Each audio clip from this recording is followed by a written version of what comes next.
Input दिए हैं, लेकिन नितिन गडकरी जी कुछ कह रहे हैं। लेकर ऑल बिग मैन्युफैक्चर आ रहे हैं।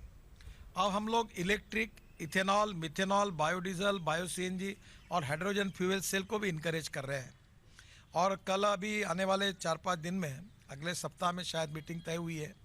प्रधानमंत्री जी के साइंटिफिक एडवाइज़र राघवन साहब, नीति आयोग और हमने, ये जो लिथियम आयन बैटरी होती है, ये लिथियम आयन हमारे देश में नहीं है, तो इसका अल्टरनेटिव जो है एयर आयन और अलग दूसरे मेटल के आयन, एल्यूमिनियम या स्टील आयन, तो इसके आधार पर हमारी बैटरी बने और इसमें रिसर्च हो, ताकि हमारी ऑटोमोबाइल इंडस्ट्री जो है स्वावलंबी बने और हम लोग हमारे वर्ल्ड में हमारी टेक्नोलॉजी के आधार पर हमें कोई इंपोर्ट करने की आवश्यकता नहीं पड़े।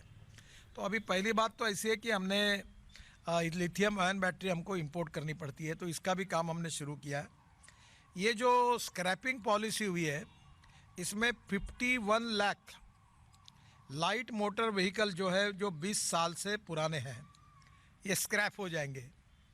तो जो गाड़ी स्क्रैप करेगा वो नई लेने वाला ही है, तो ये ऑटोमोबाइल इंडस्ट्री को और बढ़ावा मिलेगा। 34 lakh light motor vehicle are older than 15 years and 51 lakh light motor vehicle are older than 20 years. बाद में 17 lakh medium and heavy commercial vehicle, 17 lakh older than 15 years without valid fitness certificate. अब ये 17 लाख और ये संख्या जो है, ये मैं जो देख रहा हूँ, ये करीब 1 करोड़ से ज़्यादा व्हीकल है। ये पोल्यूशन कर रहे थे, क्योंकि जितना पुरानी टेक्नोलॉजी है वो एयर पोल्यूशन भी कर रहे थे, फ्यूल भी ज़्यादा खा रहे थे। तो अब ये और other older vehicle pollute 10 to 12 times more than fit vehicle, यानी 10 से 12 गुना ज़्यादा पोल्यूशन कर रहे थे। तो पहली बात तो ऐसे कि reduce population of old and defective vehicles on road, ये पहला एडवांटेज में पोल्यूशन कम होगा। दूसरा एडवांटेज 25 से 30% reduction in vehicular air pollutants, इसमें इसकी कमी होगी।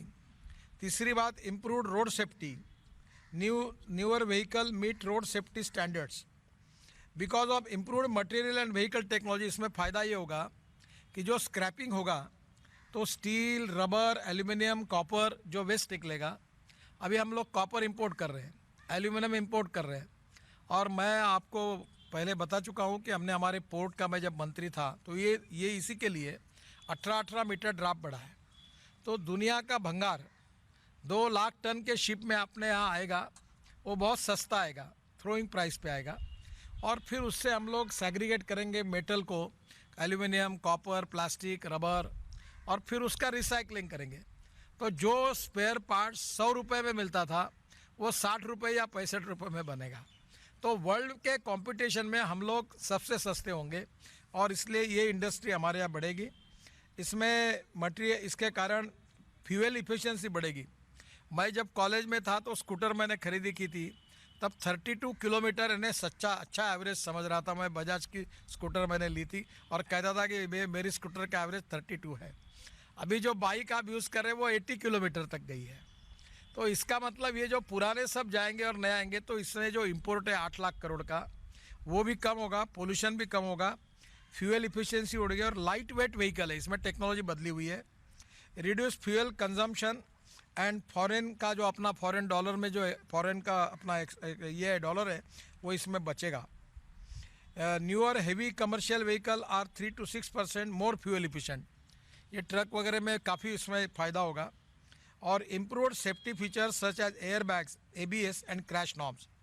अभी मैंने ट्रांसपोर्ट मंत्री होने के नाते एयर बैग्स को भी मैंडेटरी किया है।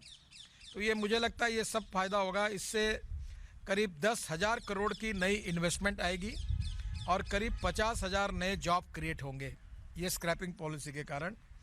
Timely fitness check, emission norms and operational conditions of vehicles through automated monitoring system. अब देश में हम ये सिस्टम बड़े प्रमाण पर खड़े कर रहे हैं ड्राइविंग ट्रेनिंग सेंटर के साथ। End of life criteria under the policy would be beneficial to remove most unfit defective vehicles. Availability of low cost raw material for scrapping industry, ये मैंने आपको बताया। तो स्क्रैपिंग पॉलिसी बहुत दिनों से थी, वो इसमें आई है और आज मैंने बेनिफिट आपको बताया। मैं आज से 15 दिन के अंदर क्योंकि वित्त मंत्री जी ने हमारे को अधिकार दिया है, मैं स्क्रैपिंग पॉलिसी डिक्लेयर करने का काम करूंगा। ये जो विशेष रूप से हमारी भारतमाला परियोजना जो है उसमें 24,800 किलोमीटर हमने लेंथ ली थी और उसमें से 10,206 किलोमीटर जो है ऑलरेडी अंडर इम्प्लीमेंटेशन है और कुछ पूरी भी हुई है। तो निश्चित रूप से अभी NHI की लेंथ है टोटल 1,36,521 किलोमीटर और ये अलग अलग प्रकार के इसमें बिहार का पैकेज है, जम्मू कश्मीर का पैकेजेस है, बाकी भी इसमें भारतमाला परियोजना में ली गई है।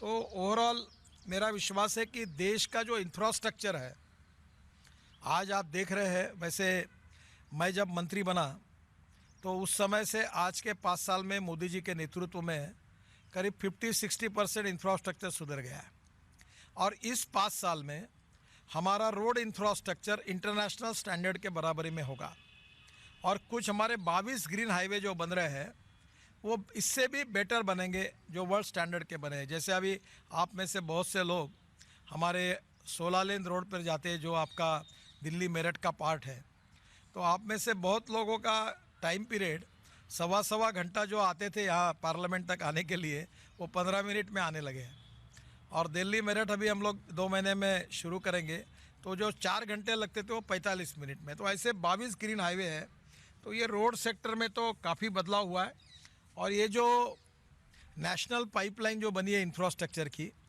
इसमें स्टेट गवर्नमेंट का भी कंट्रीब्यूशन है, उनको भी मदद मिलने वाली है और पब्लिक प्राइवेट इन्वेस्टमेंट को मिलने वाली है। तो सबसे पहली बात तो इंफ्रास्ट्रक्चर के लिए मैं प्रधानमंत्री जी को और वित्त मंत्री जी को धन्यवाद दूंगा और हमारा बजट भी जो 91,000 से अब 1,18,000 करोड़ तक बढ़ा है, तो ये भी बहुत अच्छा है कि जिसके कारण इसमें काफ़ी गति आएगी। MSME में मुझे बहुत खुशी है कि अब स्टील की प्राइस पिछले 6 महीने में